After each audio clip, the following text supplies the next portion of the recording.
to the beat, y'all. Yeah. There ain't no future in your front.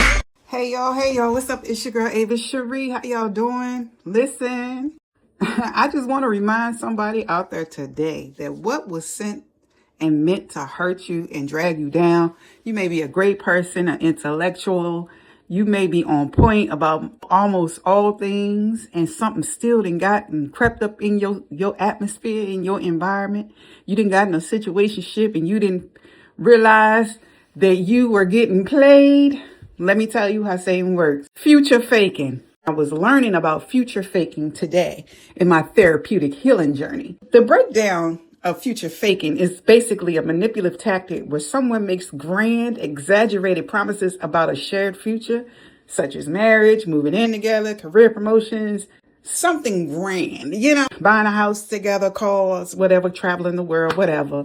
And that's to secure your trust and your affection with the hopes when we're out here making the misstep of dating someone's potential. Okay. Amen. Follow me now. They want your genuine trust and affection based off the intentions that they're speaking about, the fronting of them being even capable of following through. Now, I figure people must start future faking early because just by me going to undergrad and grad school, living the life that I've lived in all sets of situations and circumstances, I'm thankful that I never was around future fakers because that gets you targeted in most atmospheres that's just so real and raw and accept you as who you are. So for me, future fakers have to start early being molded to future fake. Does that sound like anybody y'all know? Now, I didn't know very many of them, and I did not know I aligned myself with one or two later in life because I had surpassed a lot of tests when I was younger. And I always think young people make a lot of foolish mistakes and, play stupid games, win stupid prize type things. When you get older and seasoned, you don't think that people are future faking because one, depending on how you was raised, they put a stop to it. Or two, at some point in our big old ages, you don't have to future fake for nobody. But yet there is a population that do. So I realized that some of the signs and examples of future faking I definitely experienced, such as big promises and zero action.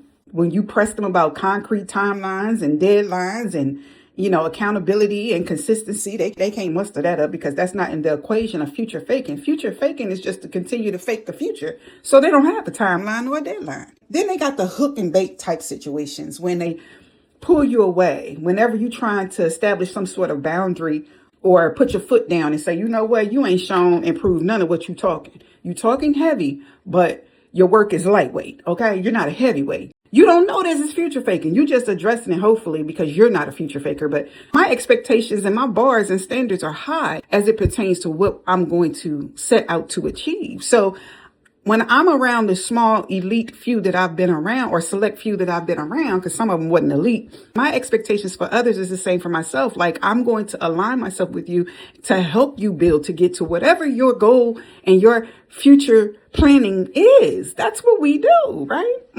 Not future fakers. So whenever you establish some type of boundaries, they double down and then they'll go back and make another grand gesture to get you off focus and take you off task. So you won't come back to them about that no more. You're getting on their nerves, is basically what I'm saying. Their day-to-day actions contradict. And you see it, again, you just don't know people mastery level of future faking. So don't punish yourself if you get fooled by a future faker. And you don't understand because you're not into that, okay? Now, the psychological impact about future faking is a powerful cycle of hope and intermittent disappointment. It traps you emotionally because you cling to the potential of who the person might be or what life might look like, making it difficult to recognize the current manipulation or walk away. Bingo. There it is. I'm telling you, if you just allow your healing to reveal itself and all your takeaways, you'll be so full on just the revelations and getting yourself together and realizing how such of amazing a person you are because you don't have to front. You could just be in your authentic self. And it's so sad to think that someone can actually study to become a future faker more than they can trust God to be their true and authentic self. That is the person that's on the low-hanging fruit end of the stick. Ain't God good? Ain't your fruit good? Y'all better pray for these people. Child, they really be studying this. Now, these are the people that need to fake PhDs and stuff because they definitely mastered that well. All right? God's love and God's peace to you all. There ain't no future in your front.